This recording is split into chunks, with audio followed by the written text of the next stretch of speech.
Hey, what's up? What's going on, you guys? This is Madam 81. I'm back at you again. Basically, just wanted to start a discussion. Something that needs to be talked about, something that needs to, have dialogue about is just internet, period.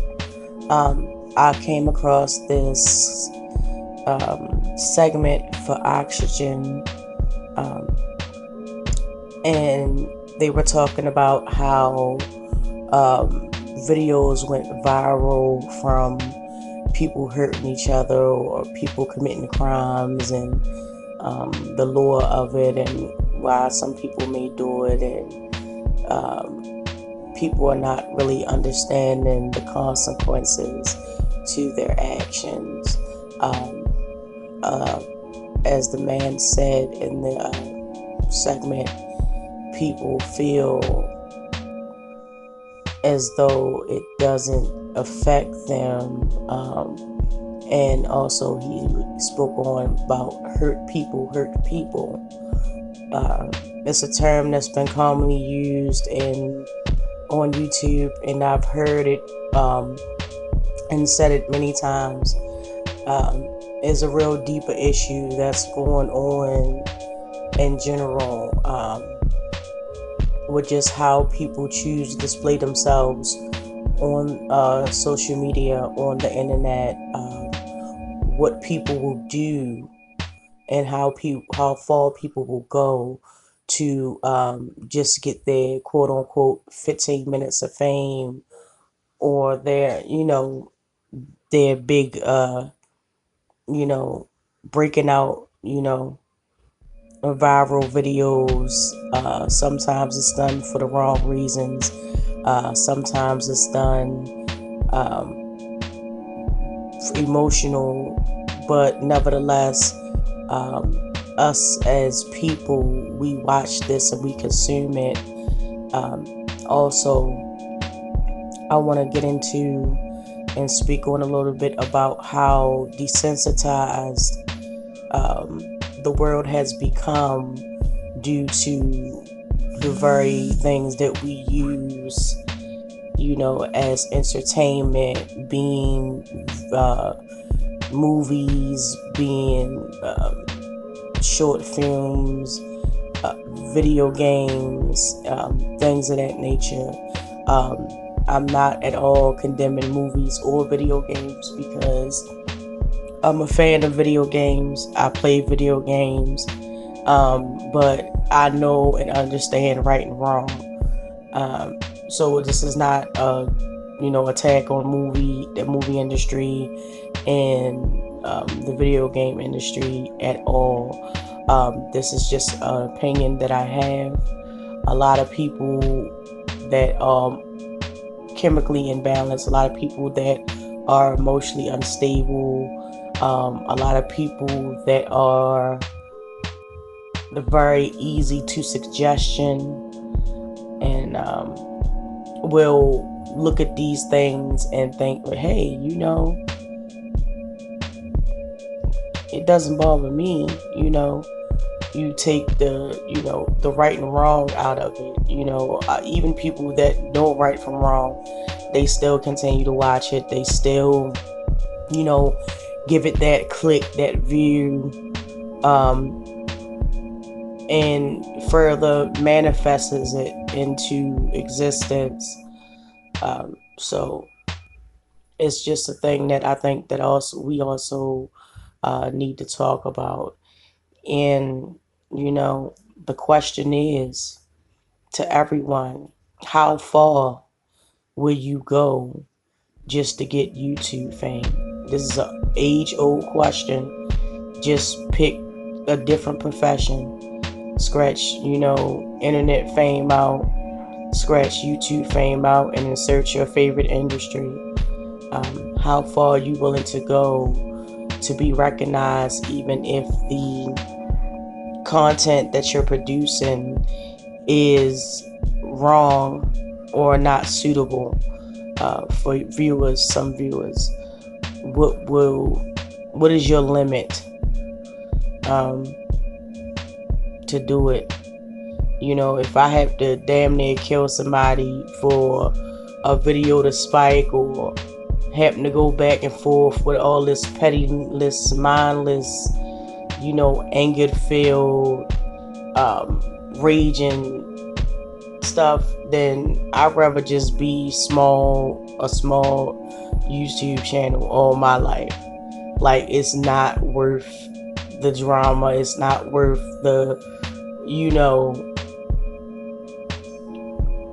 the just, you know, talk in the air, because that's really what you doing. You just talk in the air. You know, it's no guarantee that anything will ever come of it, or anything. You just know that somebody that lives a couple of 100 miles or a couple of 1,000 miles, or, you know, a bus trip or a town over, don't like you.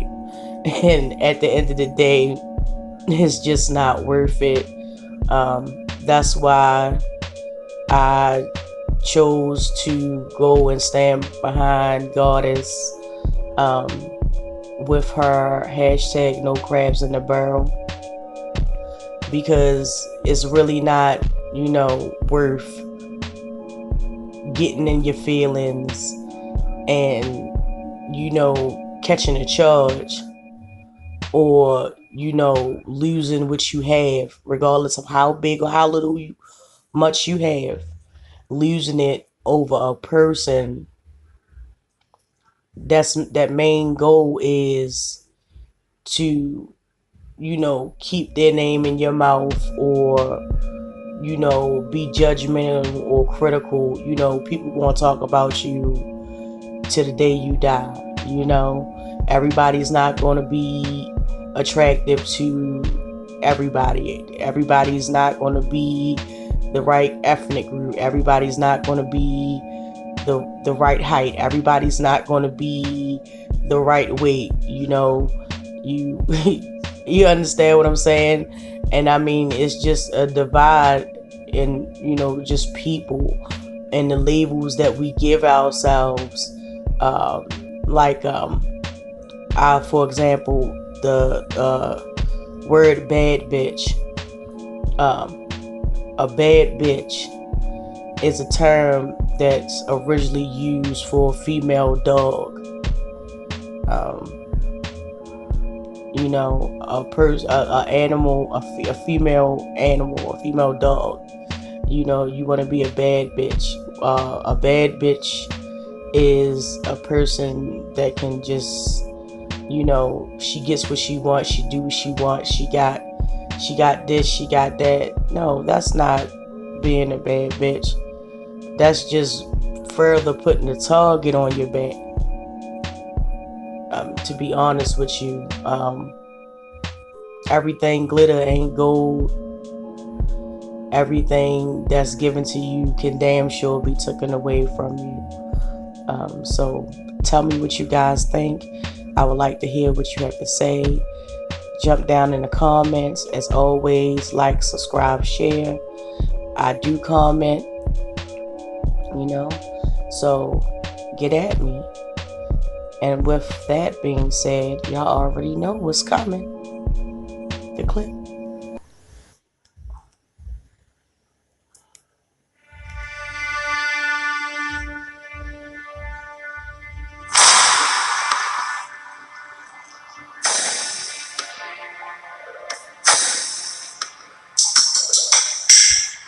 All across the web, there is a growing trend of people streaming and sharing videos of their illegal and harmful activities.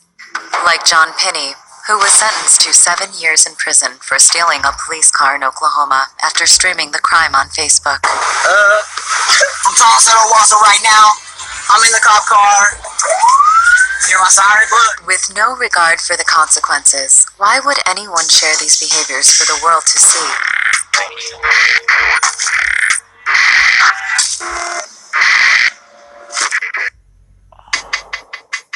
April Prayer is a criminal defense attorney and community activist who uses social media to help educate citizens on their civil rights.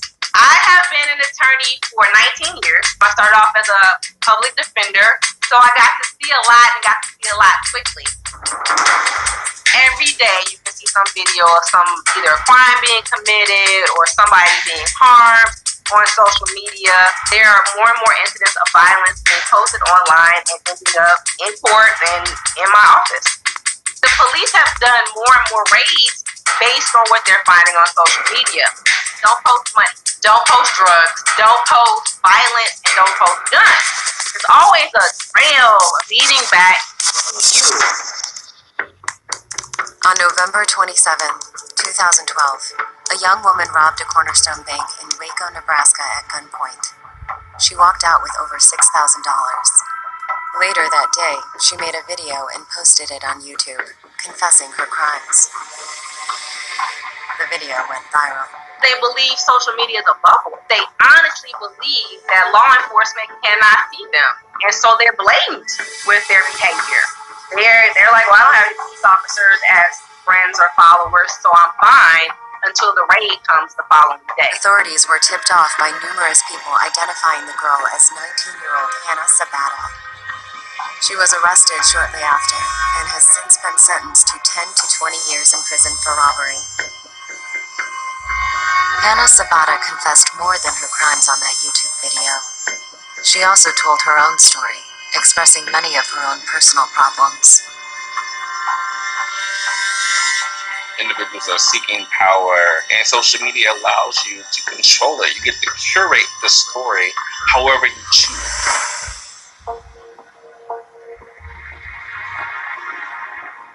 In 2016, a 19-year-old woman used the app Periscope to live stream a man sexually assaulting an intoxicated girl. What I find more and more that teens really don't know what's a crime and what's not. Her attorney claimed she was attempting to record the assault for evidence and was doing everything possible to contain the situation, even to the point of asking her Periscope followers, "What should I do now? What should I do now?" They break down their individual behaviors and don't look at it as a collective. That people might say, well, I just did X. And they don't look at the bigger picture and say, yeah, well, X was part of the larger crime. The prosecutor disputed the defense, saying she was laughing throughout the live stream. He added she got caught up in the likes. Marina Lonina was initially charged with rape. She pled down to obstruction of justice and was sentenced to 9 months.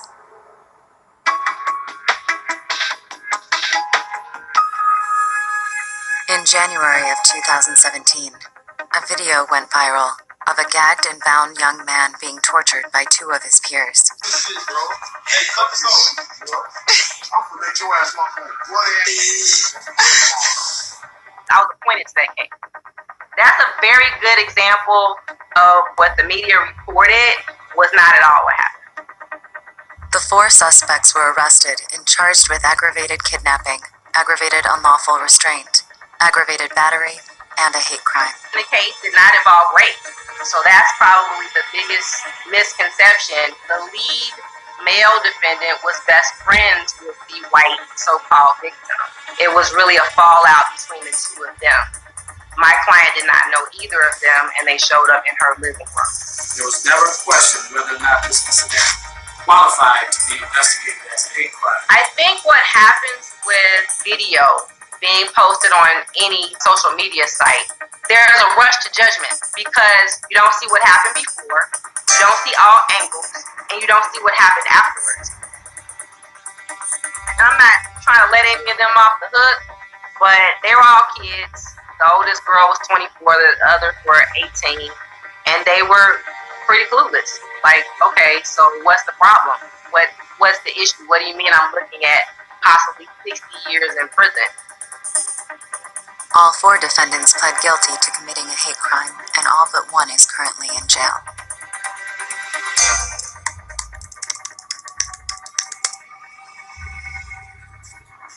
In April of 2017, as he sat in his car outside of his ex-girlfriend's office, Steve Stevens live-streamed an alarming confession. I'm gonna try to kill as many people as I can over here.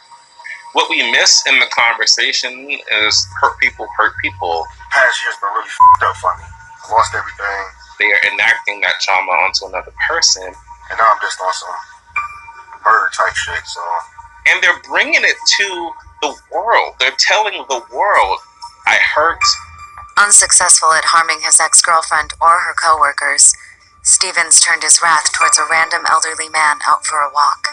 Probably somebody about to kill. About to kill this guy right here. You're old dude. Can you do me a favor? How old are you?